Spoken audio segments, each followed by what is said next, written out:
Buya kuwena naseyinhlokweni zakhe sike siqale sigxile lapha emfaneni.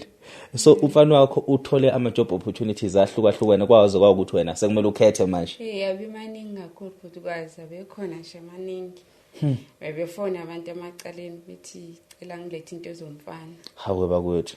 Bazomtholela umsebenzi. Ngibatshela ukuthi angiqale ngilinde la kuthiwa uzothathwa khona ngibona ukuthi bazomthatha na. Nangempela kakwenzeka ke bamthatha yebo. Yena nami bebesho ukuthi if angisebenzi bazongitholela umsebenzi ngabatshela ukuthi mina ngi-right. Mana uthi right nje should lo msebenzi wethu bezokutholela wona ubuzobuholela kancane kunalo okhona lo unawo uyakunelisa. Uyanginelisa futhi kwaze lonke kubona. Hayi buba kwethu. Nini enhlezi nixoxa lapha mina ngithule ngilalele so sengipholile yeah. Safane ngipholile. Kwangathi ngithelwe uke wabona ukuthi ngithwele umthwalo lo mthwalo uyakusinda kodwa awazi uzothula kanjani. Hayi sibonga ungabonwa wehlile kakhulu ngithanda kubabonga kakhulu abantu base South Africa bangisize kakhulu. Mina ngama comment ngangibona abantu bebuza ukuthi lo sisi nawo sase uthambe kakhulu bewutamatisi. So bathambela abantu kakhulu badlalela kuwe kakhulu abantu. Ukuthi abazi nendlela ke sikhuliswe ngayo emakhaya ibuye ngafani. Ibuye ngafani. Kodwa ke nami ngisifundile isifundo ngibonile. Ngiyambonga kakhulu. Uyabona ukuthi kuba lezi ingane zowu2 bese yikhulile bezosebenza zonke. Bezosebenza. Ubuye bezothola umsebenzi lapho uyathola umsebenzi. Nami bengizosebenza if bengingasebenza bengizosebenza nami. Hayi kwehlile manje nendlebe futhi seyiyezwa because ngesikhathi ngangifikile la nganginizwela kude. Ngiza ngale side leli. Yes. Lana isandla sami sasinenkwasha. Ngiyakhumbula. Singavumi kahle indlebe ke yona yayithulile ingezwa umsindo.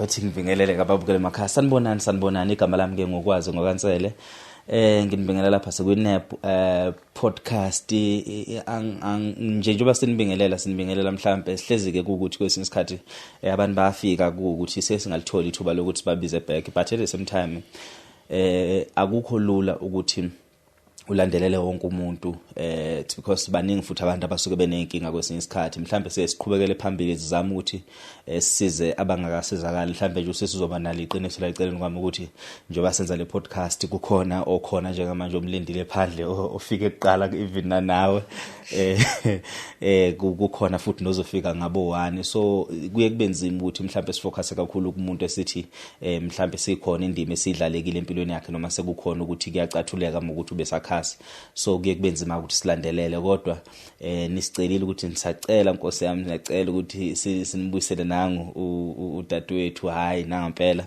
salenza iqiniso sanibuyisela yena inhloso futhi ukuthi nimbuyise ingoba ngine feeling ethi in as much as sazosixoxa istory sakhe ezosilandisa ukuthi kwahamba kanjani even kube sukela ekhaya umuntu akukhona ukuthi ingenxa zokuthi mhlawumbe sekukhona lokho asekutholile usesizakale entirely kusuke kusekhona lapha kashoda khona but nje okukhulu kakhulu ukuthi uzosilandisa ukuthi after efikile la ekhaya kwahamba kanjani siyanibingelela sithemba ukuthi niyaphila awubingelela babukele emakhaya yebo igama lami nguNelisiwe ngwakechimani yebo kakusemzimkhulu yebo ngithandwa ukuzobonga noma ngingakasizakali kukho konke yebo kodwa kulokho kangifike kuyikona umthwalo wehlile kakhulu yebo akusafani nasekuqaleni ngizoqala nje ngokuthi abantu bangisize kakhulu bengithola ama phone calls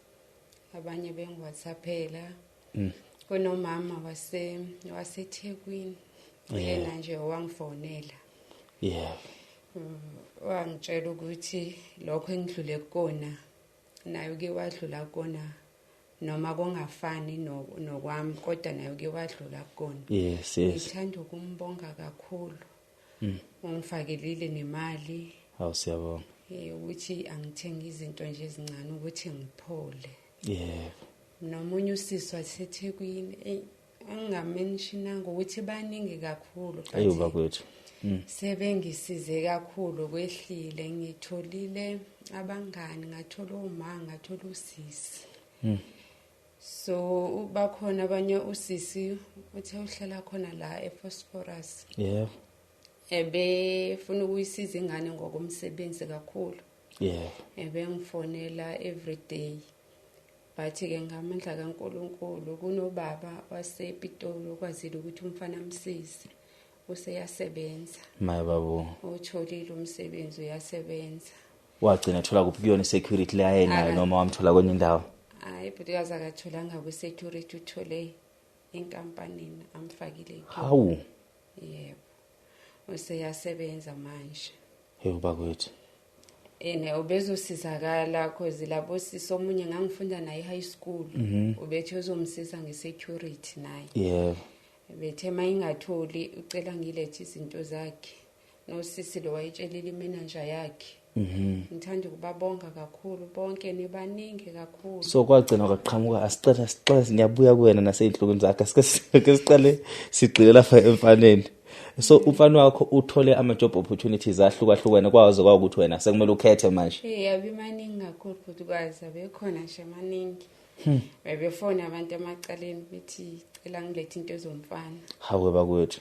Bazomtholela umsebenzi.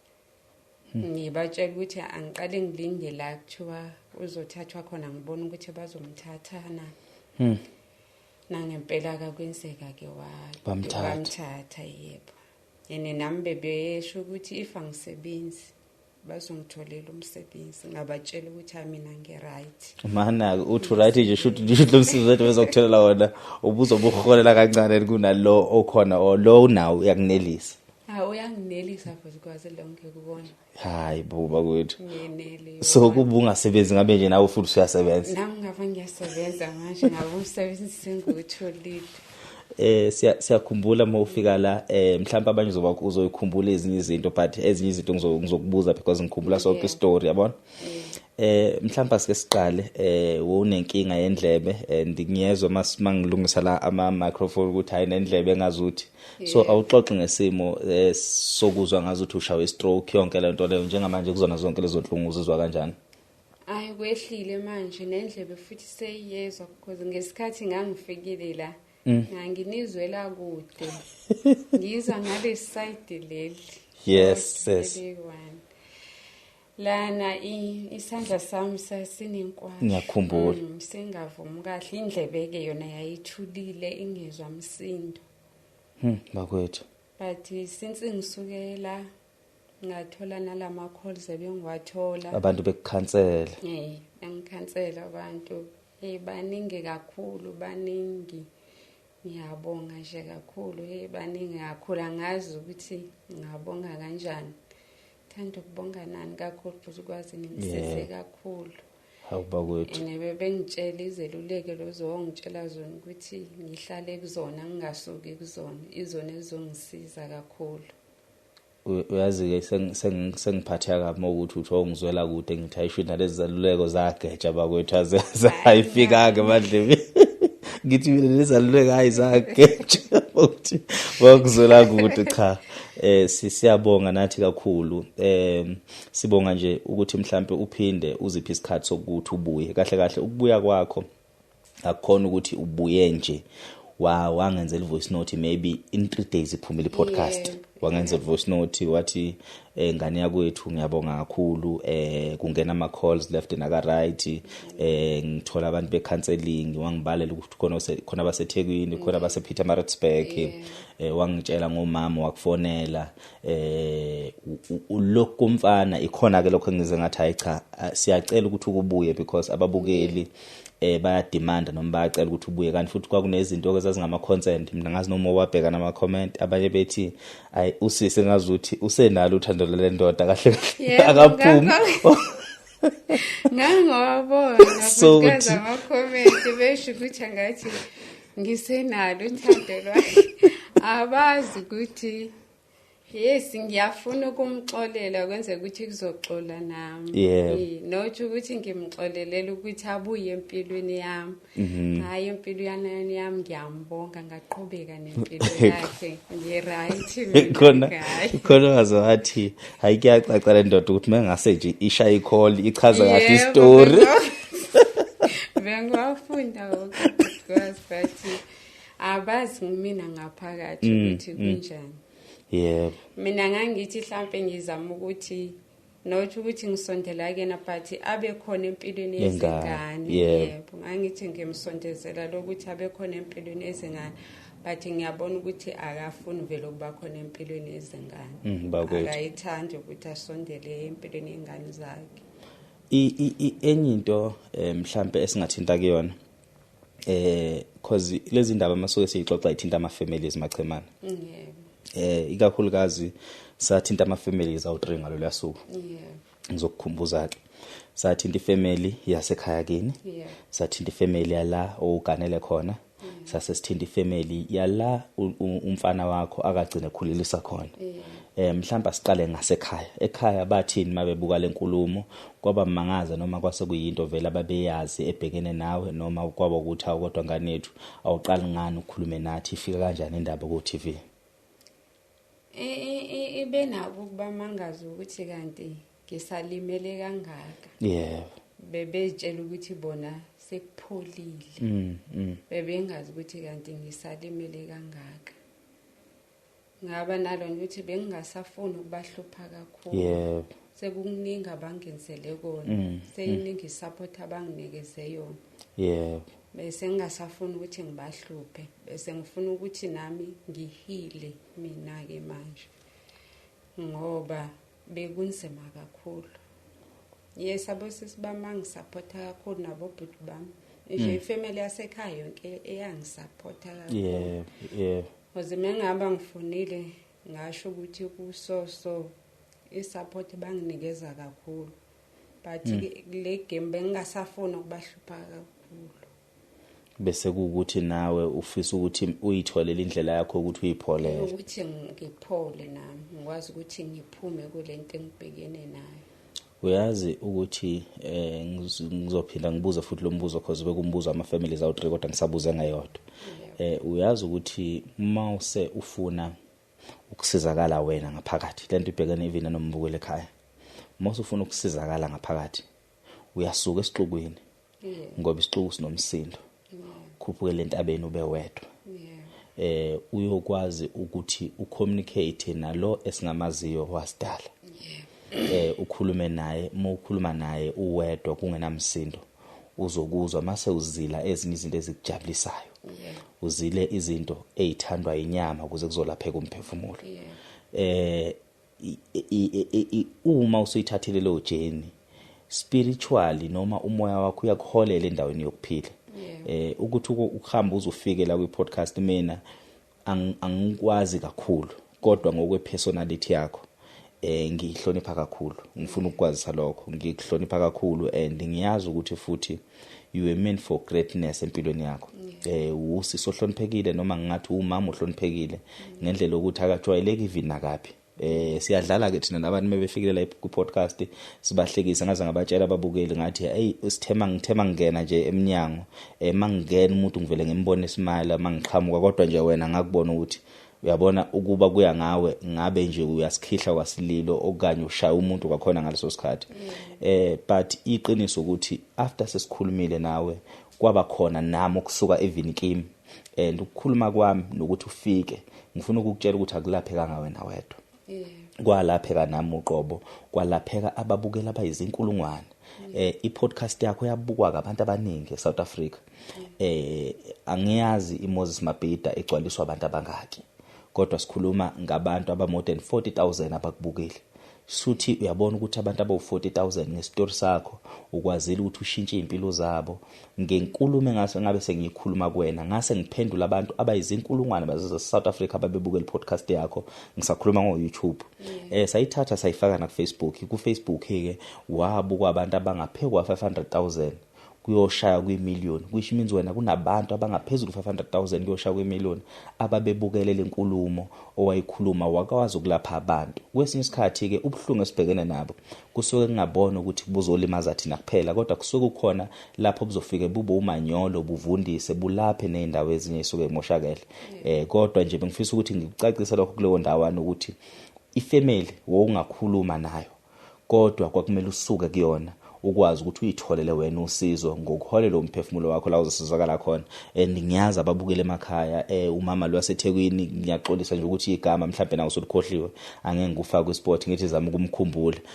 abantu baseThekwini abantu baseMaritzburg ngokuthi besiphe le counseling ebesiyidinga kakhulu kangaka for wena now asike sambeke siya kwabasemzini abasemzini bake bazama ukureach out bakhuluma ukuthi kodwa ke makoti besikhona nesidingo sokuthi uhambe uyosihlambalaza noma ukhulume lezi indaba kumabona kude abantu abangifonela abasemzini osisi bami okwabasemzini yebo wabonga kakhulu wabonga kakhulu yena owasemzini owangifonela wabonga kakhulu ukuthi ngisebenzile ene bebeyazi impilo yami ebengiyiphila nabo bebengazi ukuthi kanti ngisalimele kangaka bakwethu wabonga kakhulu sesiwama semzini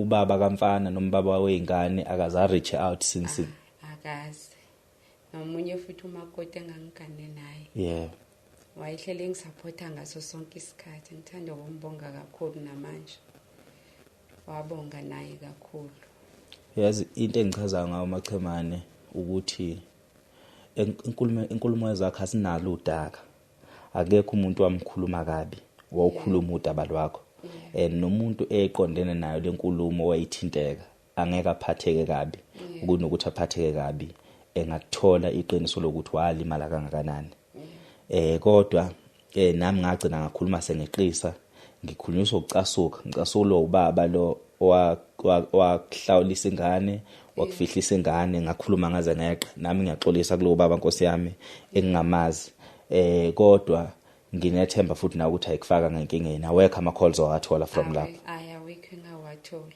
hawo so nje kwaba udaba lokuthi cause nginesiqiniseko yabona nje akekho ongayibona ngale podcast mina ngiyakuthembisa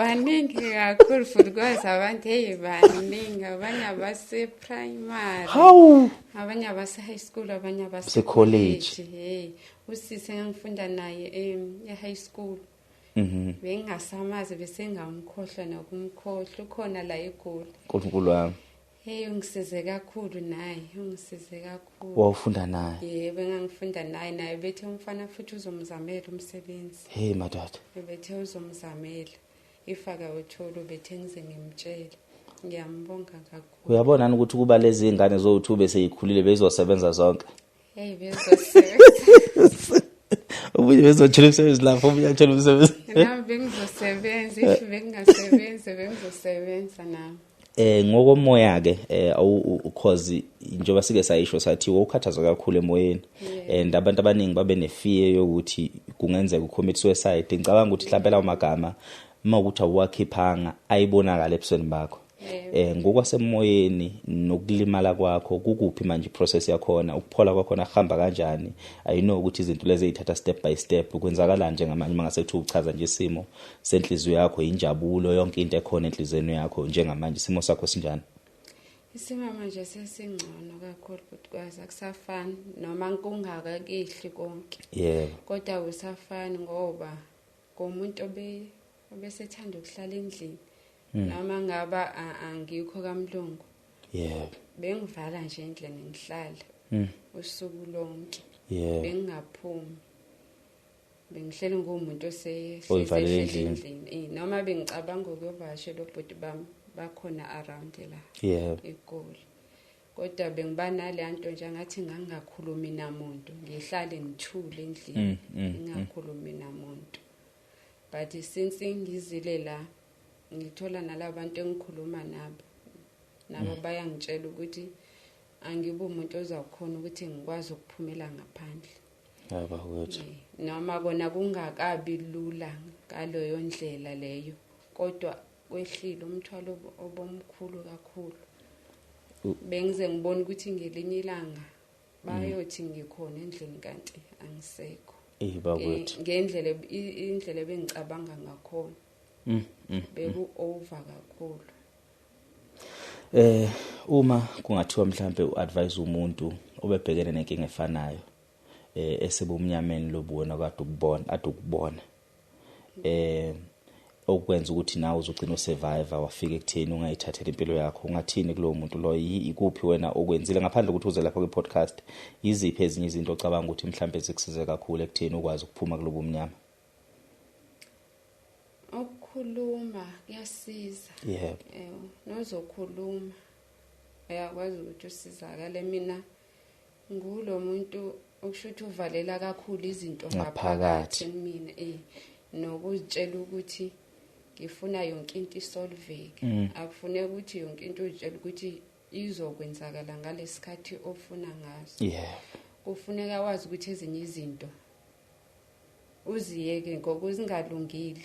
Wazi ukuthi le ayilungile, izolunga ngesikhathi sayo, ezolunga ngaso. Ungaze uzigqilaze wena kakhulu ukuthi konke ngifuna ukulungisa ngesikhathi esisodwa. Ngifuna kwenzakale ngesikhathi esisodwa. Nokuthi mhlawumbe umuntu omekutshela ukuthi ingane kudingeka something, if awunako isho ukuthi anginakho. Angeke ngikhone ngalesikhathi anginakho. Mina bengulo muntu othi ayingeke ngeke ngikhona ukuthi ingane yami ayizoba nabo lokho. Iloko bengizigqilaza kakhulu ngakho. Yena umama lo waseThekwini ungitshelile ukuthi if awunako isho ukuthi awunako, mtshela umuntu ukuthi anginakho ngalesikhathi, ngizobuye ngibe nabo esikhathini esilandelayo, ngoba uyazicindezela wena, uzicindezela kakhulu ngoba ufuna konke kusolveke ngesikhathi esisodwa, kanti akukho possible.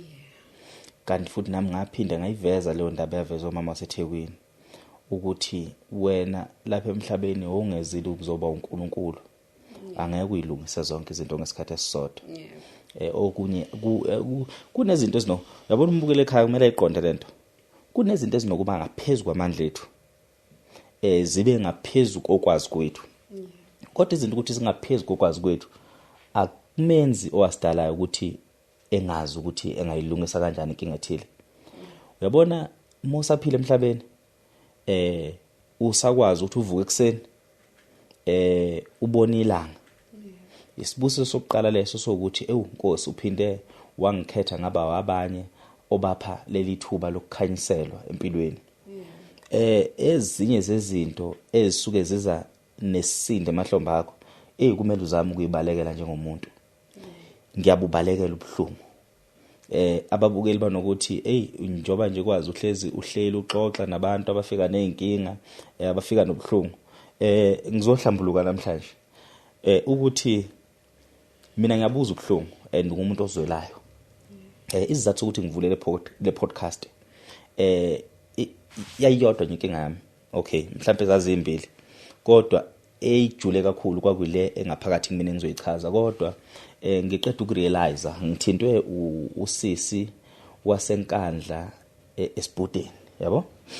Ngiphuma nje kancane, usisi wasenkandla esibhudeni engixoxela umkhulu wami owashona ngakazalwa, umkhulu ozalo baba, which means washona obaba bengabafanyana. Mangithi bangabafanyana mhlawumbe babe no 10 years because obaba yikho nayo nabi into abangathiwa bayixoxa ngomkhulu. Ngixoxela isimanga ke Machemane, ngithole umuntu on TikTok othi wazi umkhulu eyidume ngoGoliath, eyidume kakhulu endaweni esenkandla, umthandazi ethandaza ngamanzi, which means eyisayoni. Kulobiyoni bakhe umkhulu engazi ukuthi wayineziguli egcekeni. Lezi iguli zayifika ziningi ayilaphe zihlala emzini wakhe mahala. mehlala emzini wakhe mahala befika abanye bezobonga ngeenkomo abanye besuka eindaweni ezahlukahlukene bezonikela ngokuba ube nebandla kumkhulu kwagcina nje kwawukuthi umuntu olapha abantu ufica ukuthi kunabantu abagcwele egcekeni so mina ngithintwa ubanike ngithintwa umama owazi umkhulu eseyingane lo mama so iquestion yami ngithi mina kukancane ukuthi lo muntu okhuluma ngaye ungathi ukhuluma ngomkhulu wami ngoba even no baba wami abamazi wena kufanele ube umuntu wama-70s kuya kuma-60s shothi masikhuluma ngama-70s early 60s njalo early 70s or 60s nangampela ukuconfirma lokho wathi yes washona ngiyingane ngangiyisiguli sakhe wayengithandazela yonke into yakhulunywa umkhulu wakho ukuthi izokwenzeka empilweni yami yenzeka nje obinjalo umkhulu wakho wathi ngizoba nemizi ngibe nezimoto ngangisonta kuyena uyena wangifundisa ukuthandaza umkhulu wakho so lo sisi ungibhalela ngifuna ukuxoxela ukuthi ungibhalela lo muntu akangibhalela ngaye akukhona ne-trace ekhombayo ukuthi lo yaya umkhulu wami kodwa wakwazi ukuthi angibone ngokwazi umkhulu ukuthi lengane le ifana nengane kaGoliath okwakuyikhehla noma okwakumkhulu wayengilapha so lenkulumo yami yakuphi-ke iye ekutheni mina inhloso yami ukuvula i-podcast ngangiyivulele nje ngoba ngithi ngifuna ukunceda abantu ngibanceda kanjani na abantu ngokwazi ubuhlungu kwami engikhule ngabo ngabhekana nabo and ekubhekaneni nobuhlungu ngikwaze mina ukuyilapha ekuyilapheni kwami ngathi mina ayi umlingo lo kuza kanjani ukupheka ubuhlungu ngake sengidlule kubona empilweni ngikwazi ukuphila nabo lobuhlungu ngikwazi futhi ukuthi ngithi ngiphila nabo ngingabuqedile bukhona kodwa ngibuqeda amandla ngiboppress cause angimele sikhohlwe la sisuka khona once akhohlwe la sisuka khona ngeke sazi la siya khona ngabucindezela lobuhlungu ngakwazi ukuthi ngibenze motivation ibisengikhathaza ke lento njalo ngifica icall ngithola icall umuntu uphatheke kabi athi kwaze ngibhekene inkinga mase ngiyibuza ngithi mina ubani uthumela umuntu ukuthi angifonela ngixoxele inkinga zakhe ungifica ukuthi sengizobe ngikhuluma naye lo muntu ocingweni I will take inyanga yonke ngangigcina ngibapha ama date ke manje abantu ingakashuthi i-podcast lento le it's been happening over 5 years abantu babona ngoba sengiyishutha lento le been happening behind the scene 5 years ago so ngifonela umuntu ukwazi angazi noma uyenza ni counseling ngithi mina angaze ngiyifundele le nto le ngibhala izinkondlo nje bengifonela ngaze ngagcina ngabona ukuthi hayi labantu engibasizayo baningi kodwa ngifila ngazi ukuthi baningi kakhulu abantu abalimele eSouth Africa kwaba isizathu sami sokuqala ukuvula i-podcast kanti angiyazi ukuthi ngiyivula ingoba kunalezi zathu sesibili sokuthi kwakunomkhulu vele wayisiza abantu noma wayisebenza ngabantu umkhulu wami engingamazi engineqiniso ukuthi nongabe ngibuza ngobaba ngomkhulu kwabona abamazi kodwa ngenhlanhla nje ukuthi indlela yangidonsa ukuthi izingithathe ingibeke lapha so ezinye izinto nami nginokuyikhuluma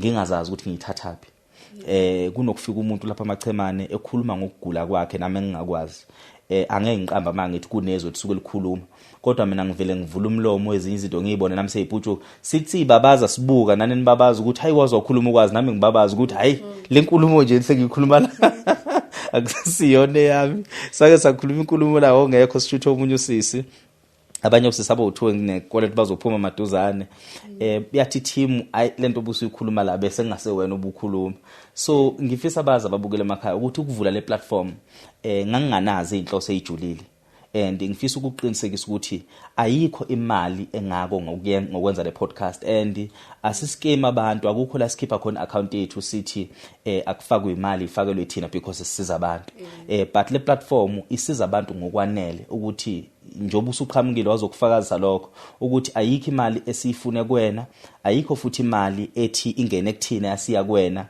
ifakwa abantu so i-platform nje sayivula mhlambe ngolunye usuku uNkulunkulu esesiphili wisdom sathola ukukhula bakhona futhi nabanye ababukeli abayobona kubalekile ukuthi besikhulisele le platform ibe platform enkulukazi eyokwazi ukuthi nathi siphe lo mfutho ukuvuka njalo ekseni sizoshutha ngoba sishutha zonke izinsuku siyavuka njalo ekseni sizoshutha abantu sikhulume nabo abanye sibancede behind the scene party nje siyabonga kakhulu ngendlela oyidlale ngakhona indima ekulapheni abantu ngestory sakho so more than ukuthi wena uzobonga thina nathi singakuthanda ukubonga ukuthi istory sakho sikwazi ukulapha abantu abaningi and sikwazi ukuvula amehlo abantu abaningi mhlawumbe sengigcina ngikhuluma ngidlula wena ngiyakwazi ukuthi awuyena into okhuluma kakhulu so nami ngithola ithuba phela nini enhlezi ngixoxa lapha mina ngithule ngilalele so sengipholile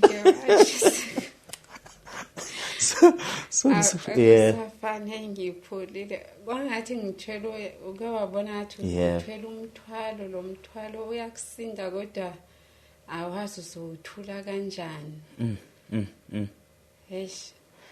Hayi sibonga ungabonwa Wehlile kakhulu ngithanda kubabonga kakhulu abantu base South Africa bangisize kakhulu. Mina ngama comment ngangibona abantu bebuza ukuthi lo sisi nawe usase uthambe kakhulu bewutamatisi. Sobathambela abantu kakhulu badlalela kuwe kakhulu abantu. Ukuthi abazi nendlela ke sikhulise ngayo amakhaya ibuye ngafani. Ibuye ngafani. Kodwa ke nami ngisifundile isifundo ngibonile. Mangase kuthiwa khona ithuba lomendo encane engakabe ingena kuthona anti ithuba lomendo laqhamuka kule experience obuya kuyona yoseka uthatha yini Kulo side ngiyasaba ngifuna ukucava manga bathi bebeke bakhona basho njalo bethozogala ethi how wawuphi sonke isikhathi ngiyasaba ngifuna ukuqamba manga umuntu owesilisa anginako umethemba kakhulu noma mhlambe ngaba userious kodwa ngisanale anto le ukuthi what if futhi ngithi ngiyazifaka kanti ngiphinde ngozisa obunye ubuhlungu ingqondo yami ayithena angisafuni umuntu wesilisa ngizozikhulisela abantu abakho but masihamba isikhathi ubone kwesinye isikhathi ukuthi ewe ngiyamdinga kodwa hayishi ngiyasaba ayamqamba manga but ngiyasaba uyazi ukuthi awakaze ungixoxela iminyaka yakho kodwa nesiqiniseko sokuthi udlulile ko 40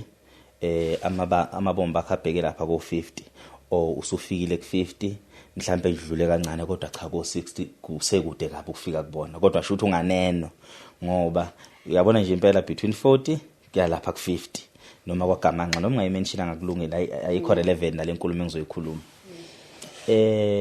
iqiniso lempilo sengixhuma kule nkulumo engangikhuluma iqiniso lempilo lithi akumele kube khona umuntu ofayedwa empilweni ingane zakho nje ubusuyikhulisile seyikhulile uyabona umfana nje bese ethula umsebenzi awuthi noma uphela lo msebenzi akungabe iresponsibility yakho una 21 or 20 which means lo muntu lo useyindoda ukuba ube uyintombazana ngabe sesimenzile umemulo ukuthi hambe uyogana hambe uyoqala impilo mfana which means lo mfana lo akaqonywe athole intombi athola abantu besifazane athola ukuphila athola umuntu wesifazane akazophila naye bekhanda impilo akakweleti lutho ngokwempilo yakhe kanjalo nalomncane osadinga wena umfana loya uzokulekelela ekutheni nikhulise intombazana omncane umfana naye akuhle kakhulu lo omdala uzobe senaka lo mncane ukuthi akwazi ukukhula wenza ubusukhona njengomama ukuguide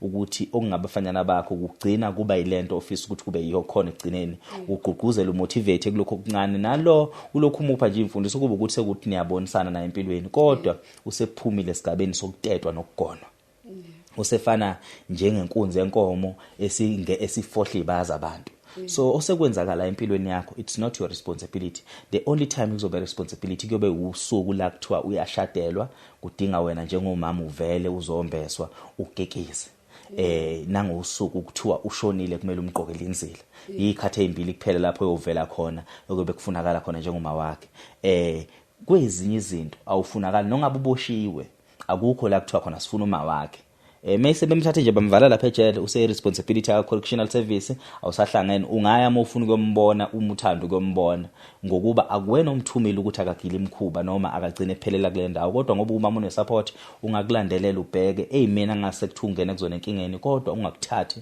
ukulethe emahlomba akho lenkulumo yakuphi ke iya la esekutheni awufisi ukuthi ugcine lokulunga kwakho nalenhliziyo yakho ufe nayo kunendawo ephukile somewhere kunomuzi ofile ngebhadi lo muzi kwakumele ulungiswe uwe lelo ceke kwakumele likhandwe uwe kwaphambana inkomishi njengengane emeyisuke izalwe esibhedlela, ingane ithathwe abanye bomndeni, enye ithathwe abanye bomndeni.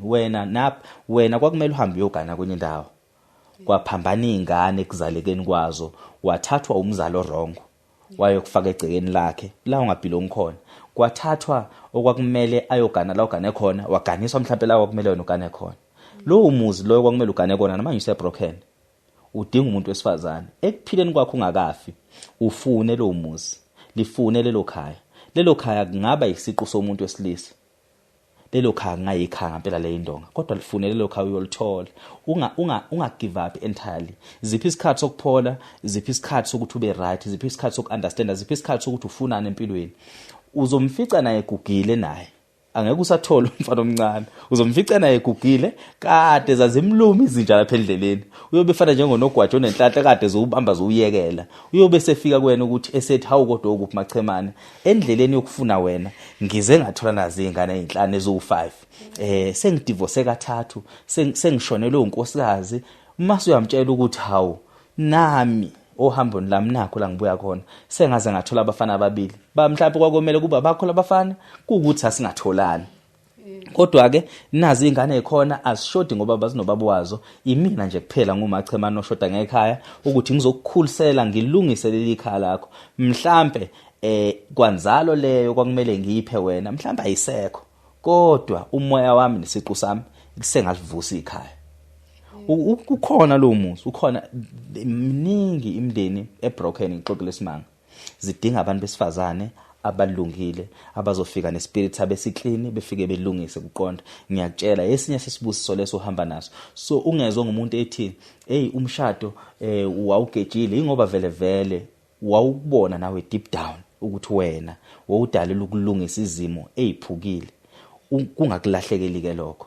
Ungafuni futhi ukuthi uyifake la ubona khona ukuthi angekwazi ukulungisa ngoba uyazazi ukuthi unenhliziyo elungisayo nomoya olungisayo. Kodwa likhona lelo khaya. Iyaguga le yankaba ngiyazi nami.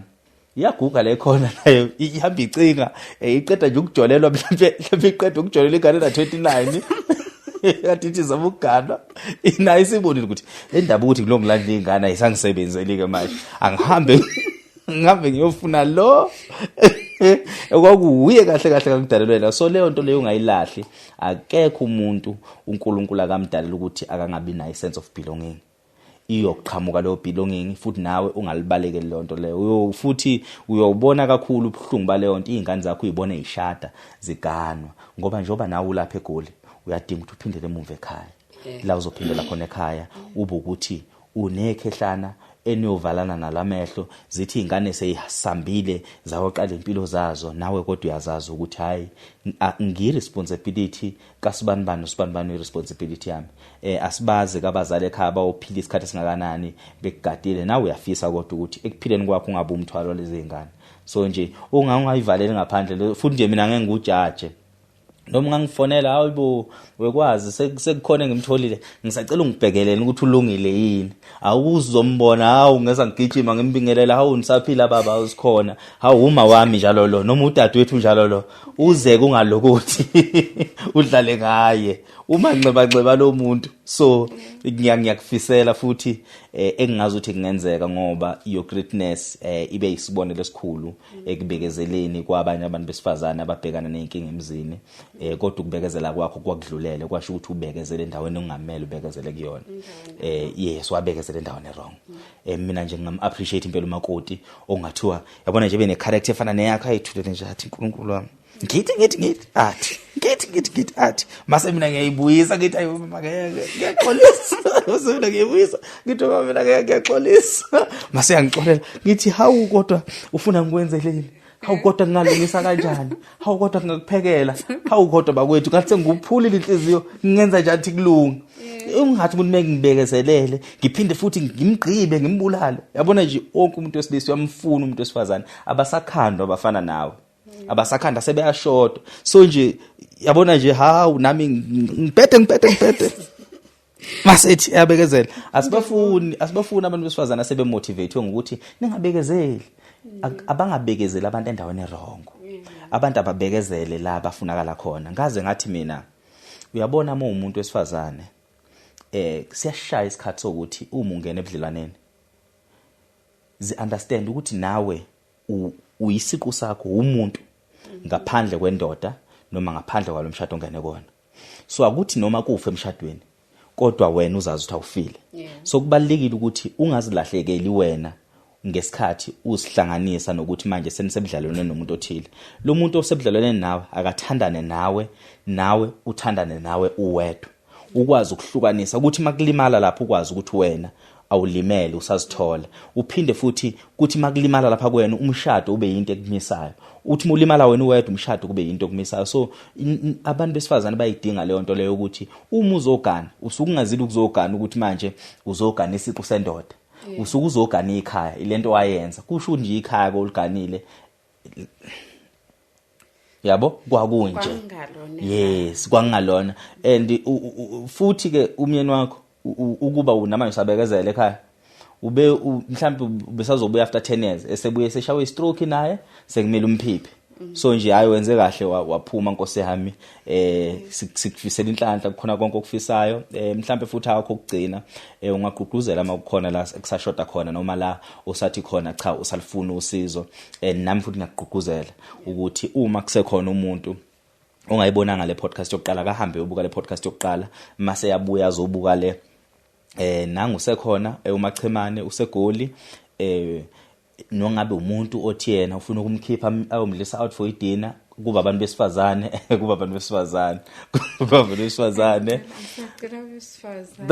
abantu besifazane uma kukhona othi ntombi hawu ngijabula ukubona ismile sakho ngingakujabulisa ukuthi ngihambe uyothenga ucold drink ngoba ngifuna ukuhlezi ukubona nje.